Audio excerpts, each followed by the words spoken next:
Assalamualaikum warahmatullahi wabarakatuh. Jumpa lagi bersama saya Ibu Lina SPDI. Pada pertemuan kali ini kita akan membahas materi fikih kelas 5 Madrasah Ibtidaiyah bab 2 tentang infak. Nah, apa kabar anak-anak hari ini?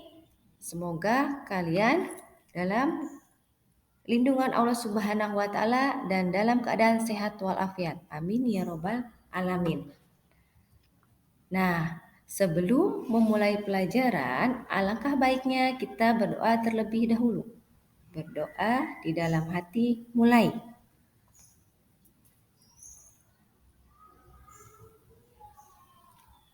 Berdoa selesai.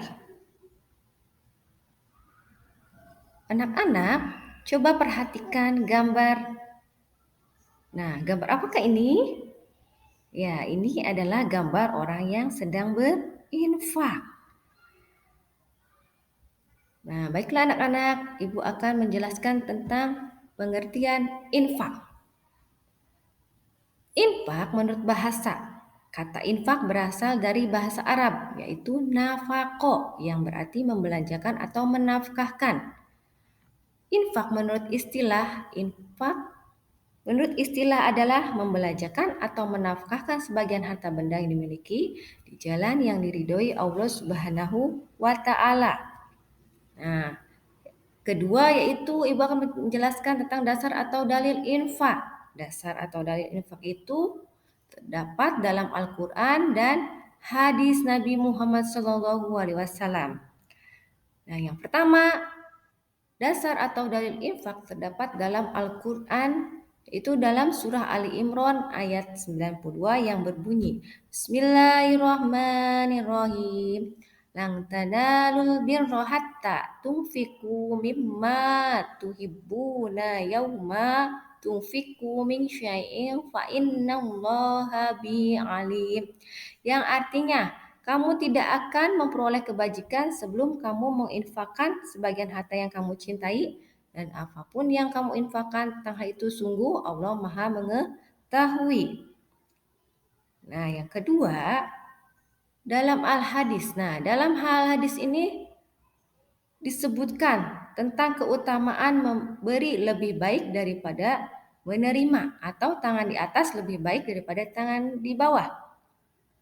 An Abi Hurairah radhiyallahu anhu qala Rasulullah sallallahu alaihi wasallam qala Allah taala anfik ya bna adama yunfaq alai.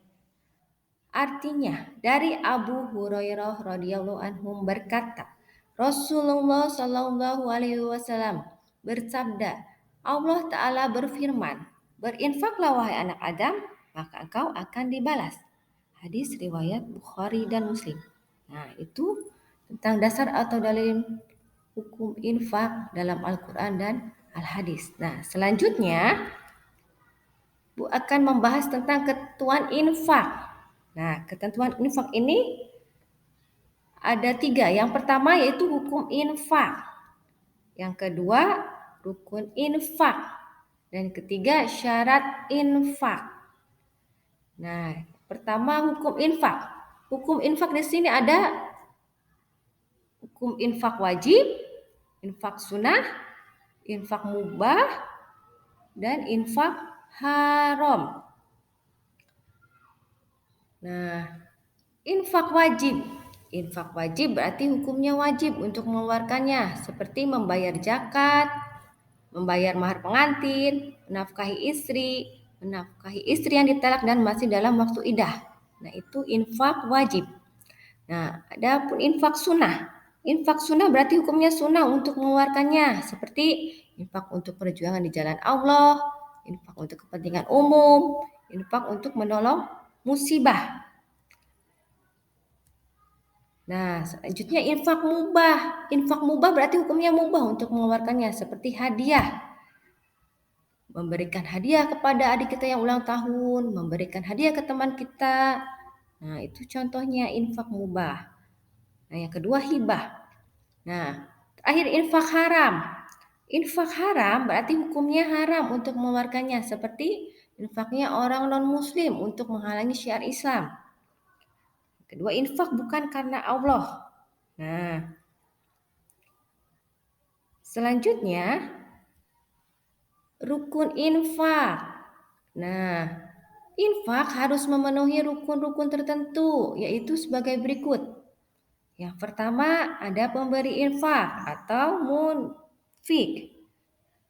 Kedua ada penerima infak, yaitu munfik lahu. Nah, yang ketiga ada barang yang diinfakkan. Dan yang keempat penyerahan atau ijab kabul. Nah, itu rukun infak. Nah, yang ketiga ada syarat infak. Syarat infak ada dua, syarat infak untuk munfik dan ada syarat barang yang diinfakkan. Syarat infak untuk munfik yang pertama yaitu orang memiliki harta berlebih.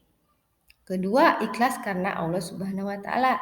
Yang ketiga, tidak menyebut-nyebut infak yang telah diberikan. Dan keempat, tidak menyakiti orang yang menerimanya. Nah, ada syarat barang yang diinfakkan. Apa saja syarat barang yang diinfakkan? Yaitu harta yang boleh ditasarufkan atau dibelanjakan. Terpilih harta yang diperjualbelikan, orang yang sah pemiliknya, sah penerimanya, tanpa adanya pengganti. Nah, itu tentang syarat. Nah, selanjutnya tata cara infak.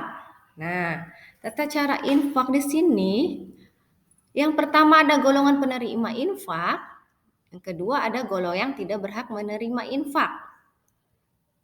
Golongan penerima infak berdasarkan Quran surah Al-Baqarah ayat 215, golongan penerima infak adalah sebagai berikut. Pertama orang tua, dua saudara terdekat atau keluarga, tiga anak-anak yatim, empat fakir miskin, kelima orang sedang perjalanan atau musafir. Yang kedua golongan tidak berhak menerima infak, yaitu orang kaya, orang yang masih mampu bekerja, non-muslim yang musuh Islam, yang terakhir itu orang murtad. Nah, itu tata cara infak. Anak-anak, penting sekali kita mempelajari tentang infak, karena dengan berinfak akan melatih kita untuk peduli dan saling tolong-menolong terhadap sesama. Nah, demikian penjelasan dari Ibu. Demikian materi pembelajaran kita hari ini. Baiklah anak-anak, kita tutup pelajaran ini dengan membaca hamdalah bersama-sama. Alhamdulillahirabbil alamin. Sampai jumpa di pelajaran berikutnya. Tetap semangat dan lakukan yang terbaik. Wassalamualaikum warahmatullahi wabarakatuh.